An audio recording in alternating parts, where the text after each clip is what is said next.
하나님은 우리의 도움이십니다. 한번 인사하시겠습니다. 우리가 복음의 말씀을 언젠가 받았기 때문에 지금 이 자리에 앉아서 그리스도인이 되었고 예배를 드리고 있습니다. 복음을 받는다는 것은 두 가지로 해석할 수가 있습니다. 한 가지는 천국 백성이 될 가능성, 또 하나는 그 복음을 거부하면은 하나님의 심판에 여전히 머물고 있음. 그 두 가지로 딱 나누어지지요. 오늘도 이 복음의 말씀이 전해질 때 아멘으로 화답하는 그런 역사가 있기를 주님의 이름으로 축복합니다.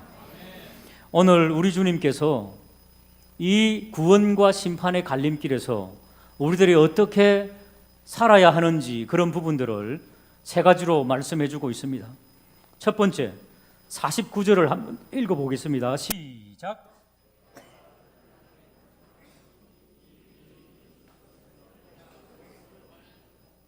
예, 49절에 보면 예수님께서 이 땅에 오신 목적이 무엇이라고요? 불을 던지러 오셨다는 겁니다. 불이 무슨 의미를 가지고 있습니까? 불은 하나님의 맹렬한 심판을 의미하지요. 성경에 보면 물심판이 있고 불심판이 있습니다. 노아의 홍수가 대표적인 물심판인데 세상이 악하자 하나님께서는 하늘의 창과 땅의 문을 여셔가지고 홍수가 나게 하시고 비가 오게 하셔가지고 전 인류를 멸망시키셨습니다. 그러면은 세상이 깨끗해야 되겠죠. 홍수 심판으로 모두가 다 멸망했는데 세상이 깨끗해졌습니까? 또 세상은 타락했습니다. 그러니까 물심판은 불완전한 심판이었다는 거지요. 불심판은 어떨까요? 불심판은 완전한 심판입니다. 소돔과 고모라의 불과 유황이 떨어지자 소돔과 고모라 전체가 다 멸망했습니다. 완전한 멸망. 모세와 아론을 거역하고 반기를 들었던 고라의 당들 250명 하늘의 불이 떨어져서 완전히 살라버렸습니다. 앞으로 마지막 날 계시록에 보면은 하나님의 불심판이 예고되어 있습니다. 계시록 20장에 보면은 생명책에 기록되지 않은 자는 불못으로 들어가서 영원한 멸망을 맛보게 될 것이다. 그렇게 말씀하고 있습니다. 하나님의 심판은 여러 가지로 임하는데 에스겔서 38장에 보시면은 때때로 전염병으로 임하기도 합니다. 그리고 폭우로도 큰 우박덩이와 불과 유황 여러 모양으로, 그렇다고 날마다 비가 오는 것이 하나님의 심판이다 그렇게 생각하면 안 됩니다. 그러나 폭우라든지 전염병이라든지 유황과 불, 우박덩이 이런 것들이 하나님의 심판의 도구로 쓰일 때도 많이 있다는 것을 성경이 말씀해 주고 있습니다. 예수님께서 이 땅에 오신 것은 불을 던지러 오셨다는 것입니다.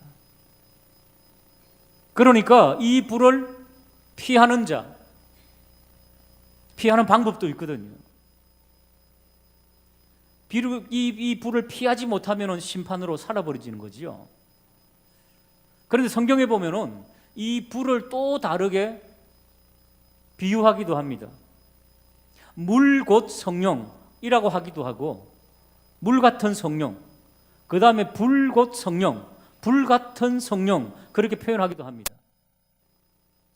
전문 용어로 핸디아디스라고 하는 이 용어는요, 한 단어를 두 개로 표현할 수도 있고 두 개의 단어를 하나로 표현할 수도 있고 하는 것을 핸디아디스라는 그런 언어학적인 용어가 있습니다.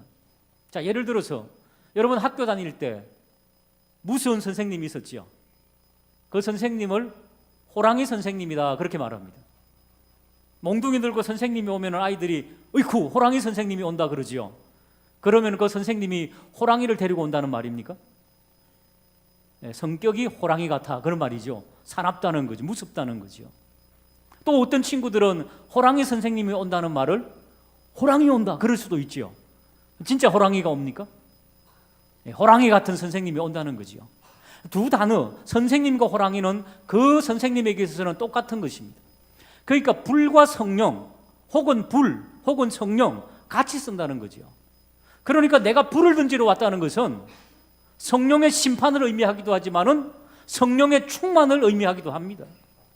그러니까 어떤 사람들은 같은 불을 받아가지고 불살라져 버리고 멸망해버리고 심판에 임하지만은 어떤 사람은 그 불을 받고 심판을 면하고 오히려 구원을 받는다는 거지요. 오늘 이 말씀을 통해서 불을 던지러 오신 그 주님의 불을 받으며 성령의 불을 받으시기를 주님의 이름으로 축복합니다. 그 방법이 있습니다. 50절을 한번 보실까요? 나는 받을 세례가 있으니 그것이 이루기까지 나의 답답함이 어떠하겠느냐. 예수님의 세례는 무엇입니까? 예수님의 세례는 고난의 세례입니다. 십자가의 고난입니다. 우리 때문에 받는 고난입니다. 우리가 받아야 할 심판의 불을 예수님께서 받은 사건이 십자가 사건입니다. 내가 너희들을 위해서 심판의 불은 받아줄 테니까 너희들은 성령의 불을 받으라.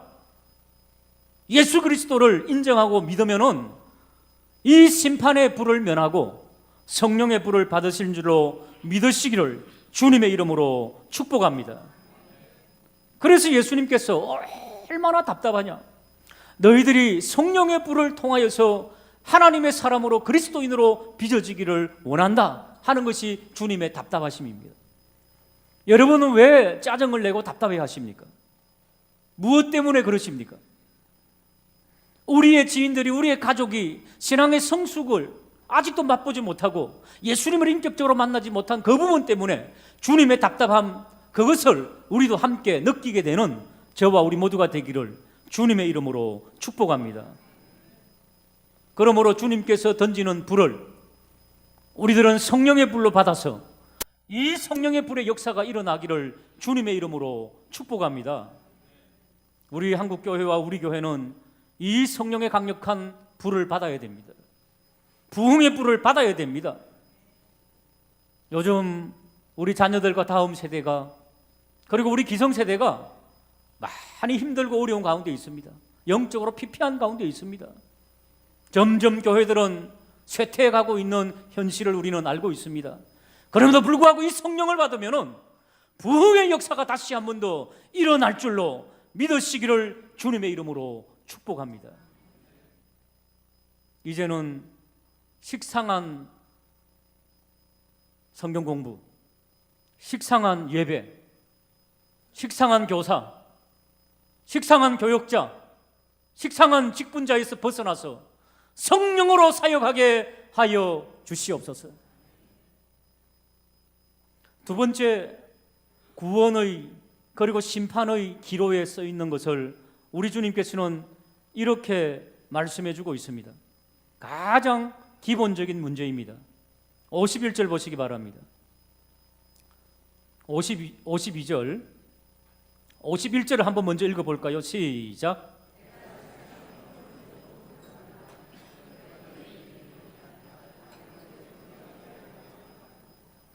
세상에 불을 던지러 오셨다는 주님께서 두 번째는 세상에 화평을 주려고 온 것이 아니고 무엇을 주려고 오셨다고요? 분쟁을 주려고, 싸움꾼 되게 하려고. 자, 옆에 있는 분들에게 우리는 싸움꾼입니다 한번 인사하시기 바랍니다. 싸움해서 되겠어요, 안 되겠어요? 아니, 주님께서 싸우려고 지금 오셨다 그랬잖아요. 싸움해야 되겠어요, 안 되겠어요? 왜 싸워야 되는지를 오늘 지금 말씀드릴게요. 우리 주님께서는 너희들은 화평 때문에 있는 게 아니라는 겁니다. 싸우려고 있다는 것입니다. 무슨 뜻일까요? 자, 불을 던지러 오셨다, 그렇게 말씀하시는 주님께서 두 번째는 너희들을 싸움짝 되게 하려 오셨다는 거예요.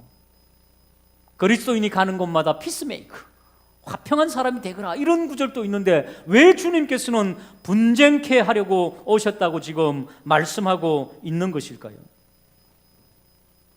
여러분, 잘 한번 생각해 보십시오. 자, 예수님을 믿지 아니한 가정에 누군가 한 사람이 예수님을 믿게 됐습니다. 그리고 다른 가족들은 예수님을 안 믿습니다. 그럼 어떤 일이 주로 많이 일어났을까요? 물론 아니 그런 가정도 있지만 우리 주님께서는 대부분의 가정은 이런 과정을 거쳐야 된다는 겁니다. 자, 그 다음 절 한번 읽어보겠습니다. 51절입니다. 시작. 52절 시작.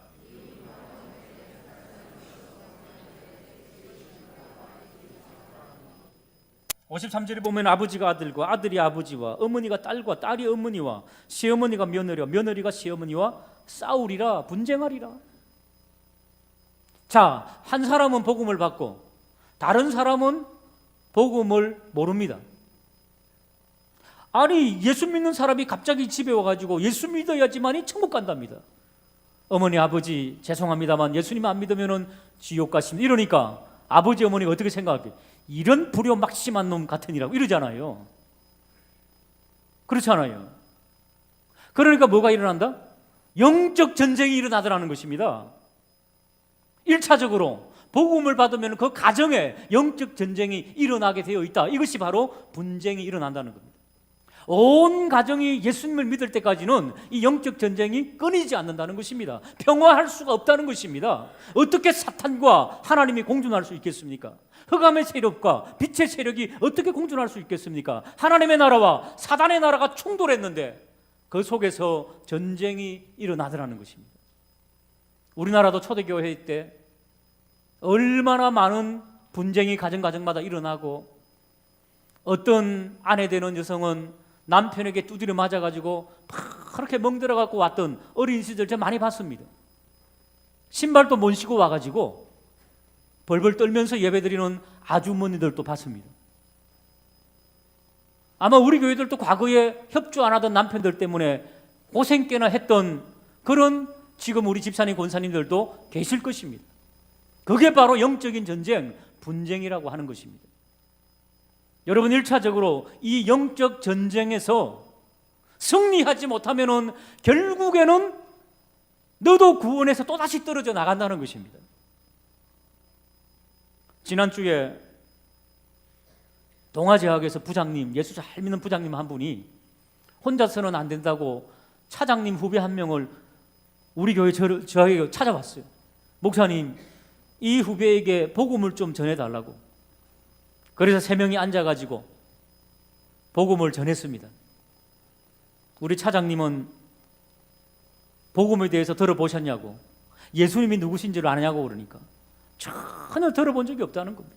아니, 한국 같은 십자가가 많은 곳에도 아직도 40대 중반 그 장년이 복음을 안 들어봤다는 거예요. 그 십자가는 보셨냐 그러니까 한국에 하도 십자가가 많으니까 십자가는 봤대요. 그러나 성경이 무엇에 대해서 말하는지 좋은 말인 줄 알지만은 성경을 별로 읽어본 적도 없다는 거지요. 그러면서 하는 말이, 제가 교회에 나갈 수 없었던 것이 친구들의 초청을 옛날에 한 번 정도는 받았는데 어머니 아버님이 불교라 가지고 불효하는 것 같아 가지고 못 나갔다는 거죠. 그 고민이 제일 큽니다, 우리나라 사실은. 그래서 어머님 아버님이 얼마나 저에게 잘해주셨는데 제가 그것을 배신하고 제가 하나님을 믿는다 그러고 교회를 다니겠습니까? 그렇게 말하더라고요. 그래서 복음을 전하면서 권면했습니다. 이제는 어머님 아버님이 연세가 더 들어가시기 전에 이제는 어머님 아버님을 위해서 일해야 되지 않겠습니까? 자식된 도리로서. 천국과 지옥은 반드시 있는 것인데 예수 믿지 아니하는 영혼들은 영원한 불못 지옥에 던져지는데, 우리 어머님 아버님을 위해서 아드님 차장님께서 할 수 있는 일은 예수 잘 믿고 부모님께 이 영생의 복음을 전하는 것입니다. 잘 믿으시기 바랍니다. 어떤 일이 일어나는지 아직 모릅니다. 앞으로 몇 번 더 만나게 될 것입니다. 여러분, 복음의 위력과 복음의 능력은 지금도 있음을 믿으시기를 주님의 이름으로 축복합니다. 주 예수를 믿으라, 그리하면 너와 내 집이 구원을 받으리라. 할렐루야. 그러나 너와 내 집이 구원을 받는 과정 중에서 우리는 영적 전쟁을 치러야 된다는 것입니다. 그것이 무엇이냐? 분쟁이라고 하는 것입니다. 이 분쟁은 믿지 아니하는 분과 믿는 사람들의 충돌만 있는 것이 아니고 믿음이 연약한 자와 믿음이 강한 자가 충돌하기도 합니다. 믿음을 더 성장시키기 위해서 이런 분쟁이 곧 일어납니다. 가끔씩. 때때로 모태신앙인들, 자녀들은 자기 스스로 예수님을 소개받았다기보다는 부모님이 믿으니까 억지로 받는 경우도 많이 있습니다. 그러니까 모태신앙들은 이 깊은 신앙을 못합니다. 그래서 모태신앙입니다. 뭐든지 못해요, 잘. 모태신앙인들은. 이 모태신앙인들은 그러나 그들의 세포 구석구석에 부모님이 성서주의라고 봉사하고 이런 걸 보기 때문에 교회는 잘 떠나지 않습니다.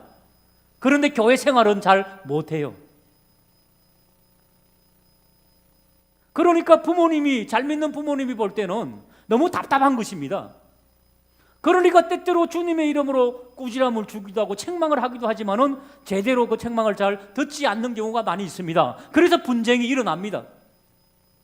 예수 믿지 않는 가정에서는 전혀 상상할 수 없는 분쟁이 예수 때문에 지금 일어나고 있는 것입니다. 영적 전쟁이 벌어지고 있는 거지요. 때때로 부모님은, 또 불신자의 부모님은 자녀가 열심히 교회 생활을 합니다. 밤낮도 없이 예배당에서 사는 것 같습니다. 그러니까 부모님은 또 그 자녀를 꾸지람을 하죠. 너는 교회 가서 시간 다 낭비하고 공부는 언제 하냐, 뭐 이런 식으로 말씀하지요.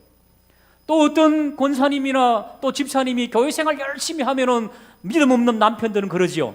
목 사고 가서 살아라 그냥. 그러지 않아요? 집을 아예 그냥 보따리 사고 가라. 교회에서 그냥 살아라. 이게 바로 영적 전쟁이라는 것입니다. 온 가정이 예수님을 믿기 전에는 가정의 분쟁이 일어나게 되어 있습니다. 그럴 때마다 영적인 눈을 떠서 아하, 그렇구나, 주님께서 이미 그렇게 말씀하셨구나. 이 영적 전쟁에서 뒤돌아서면은 나도 구원에서 위험해질 수 있습니다. 그렇기 때문에 주님은 이렇게 권면하고 있습니다. 누가복음 9장 62절입니다. 시작.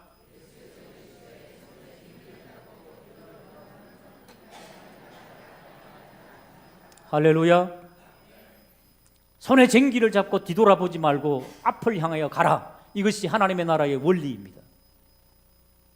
말씀을 나누면서 우리 성도님들이 본인들의 가정을 아마 생각하고 계실 줄 압니다.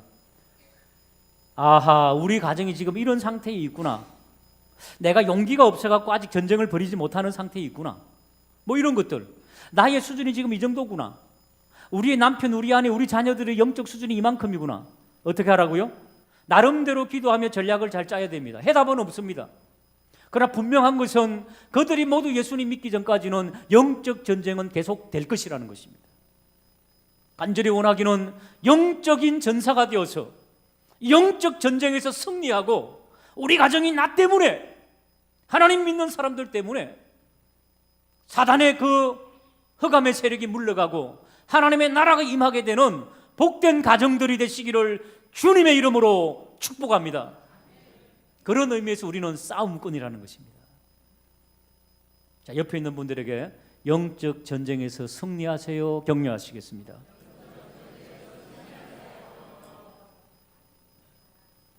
때때로 자녀들 때문에 또 남편이나 아내 때문에 왜 예수님을 좀 더 열심히 섬기지 않을까? 이런 속상함이 있는 우리 성도님들이 계시면은 주여 영적인 눈을 뜨게 하여 주시고 생명과 진리 쪽으로 저들이 깊이 몰입함으로 깨닫는 역사 있게 해달라고 기도로 끊임없이 주님 앞에 나아가는 저와 우리 모두가 되기를 주님의 이름으로 축복합니다. 세 번째 심판과 구원의 기로에서 우리 주님께서는 우리에게 이렇게 권면합니다. 54절 한번 보실까요? 또 무리에게 이르시되 너희가 구름이 서쪽에서 이는 것을 보면 곧 말하기를 소나기가 오리라 하나니 과연 그러하고. 이스라엘 서쪽에는 지중해가 있습니다. 지중해에서 수분이 증발해가지고 구름이 이렇게 뜨면은 사람들은 압니다. 아, 소낙비가 한 차례 올 거구나. 아, 열대지방이나 열대지방에 샤워라는 거 아시죠? 한마디 꽉 왔다가 멎는 것. 사람이 딱 구름을 보면 아는 거지요. 자, 또 55절에 보니까 남풍이 부는 것을 보면 이스라엘의 남쪽에는 아프리카 북부, 이집트, 사하라 사막 뭐 그런 것들이 있죠. 그러니까 저 사막에서 바람이 불어오면은 억수로 덥겠구나. 그래서 남풍이 부는 것을 보면 말하기를 심히 더우리라 하는데 과연 그렇구나. 56절 그러면서 이렇게 말씀하십니다. 외식하는 자여 너희가 천지의 기상은 분간할 줄 알면서 어찌 이 시대는 분간하지 못하느냐. 외식 옆에다가 위선이라고 좀 적으시기 바랍니다. 그러니까 우리 그리스도인들이 위선을 하고 있으면은 하나님의 말씀은 가지고 있으면서 위선을 떨면은 세상과 타협해야 되기 때문에 왜? 나도 위선적으로 살아야 되니까. 교회에서는 믿는 척하지만 나가서는 부정하게 살아야 되니까 이 시대를 간파하지 못한다는 것입니다. 자, 이 시대가 어떤 시대입니까? 사도 바울 선생님은 로마서 13장 11절 이하에서 이렇게 말씀하고 있습니다. 또한 너희가 이 시기를 알거니와 자다가 깰 때가 벌써 되었으니 이는 이제 우리의 구원이 처음 믿을 때보다 가까웠습니다. 밤이 깊고 낮이 가까웠으니 그러므로 우리가 어둠의 일을 벗고 빛의 갑옷을 입자. 낮에와 같이 단정히 행하고 방탕하거나 술 취하거나 그렇게 하지 말고 음란하거나 호색하지 말며. 이 땅이 음란하고 호색한 것 우리는 너무 잘 알고 있습니다. 다투거나 시기하지 말고 오직 예수 그리스도로 옷 입고 정욕을 위하여 육신의 일을 도모하지 말라. 바로 때가 이런 때라는 것입니다. 베드로 사도는 베드로전서 5장 8절 9절에서 이렇게 권면하고 있습니다. 근신하라 깨어라. 너희 대적 사자가 어떻게 사람을 찾고 있다고요? 우는 사자같이 두루다니며 삼킬 자를 찾고 있다는 겁니다. 마귀의 백성을 삼으려고 삼킬 자를 찾는 이런 시기라는 것입니다. 이런 시기에 너희들이 하나님의 말씀을 받고 사탄을 기쁘게 하려고 하면은 타락의 가운데 들어가면은 너희들도 지옥의 자식이 된다 그 말 아닙니까? 간절히 원하기는 하나님 분별력을 허락하여 주셔서 이 어둠의 세력에 물들지 아니하고 주님을 기쁘시게 하는 구원의 백성으로 살아갈 수 있도록 인도해 달라고 기도하는 저와 우리 모두가 되기를 주님의 이름으로 축복합니다. 58절에 보니까 내가 너를 고발하는 자와 함께 법관에게 갈 때에, 법관은 누굽니까? 하나님입니다. 우리를 고발하는 사탄도 고발하지요. 율법도 우리를 고발합니다. 성경도 우리를 고발합니다. 하나님을 믿는 기회를 너희에게 주었건만 너희들이 왜 외식, 위선을 하느냐? 그러니까 너희들은 분별력을 가지고 하나님의 말씀 앞에 섰을 때에 하나님 앞에 서기 전에 옆에 뭐라고 말하고 있습니까? 화해하기를 힘쓰라. 할렐루야. 예수님께서 방법을 가르쳐 주시잖아요. 화해하기를 힘쓰라는 거예요. 하나님의 전에 나올 때 하나님 예수 그리스도의 십자가의 은혜를 의지합니다. 주여 나를 용서해 달라고 주님 앞에 간구하며 분별력을 가지고 예배드리는 복된 역사가 있기를 주님의 이름으로 축복합니다. 그러니까 오늘은 주님께서 있지요, 불을 던질 때에도 기회를 주시고 분쟁케 할 때에도 하나님께서 영적 전쟁을 통하여서 방법을 주시고 우리에게 분별력을 허락하여 주셔가지고 어떻게 사는 것이 구원받는 길이라는 것을 열어주셨습니다. 영생의 길, 진리의 길을 택하여 걷게 되는 저와 우리 모두가 되기를 주님의 이름으로 축복합니다. 우리가 뚜벅뚜벅 진리의 길을 묵묵히 걸어가면은 우리 자녀들도 다음 세대도 그리 따라올 줄로 믿으시기를 주님의 이름으로 축복합니다. 지금은 답답하고 힘들고 어렵지만은 너무너무 분통이 터지지만은 사랑하는 인내하며 참으며 기도하며 주님의 길, 진리의 길을 우리가 걸어갈 때에 우리의 자녀들도 언젠가는 그 아름다운 성숙의 길에 임할 줄로 믿으시기를 주님의 이름으로 축복합니다. 옆에 있는 분들에게 진리의 길을 걸어가십시다. 한번 격려하시겠습니다. 기도하시겠습니다. 하나님 아버지,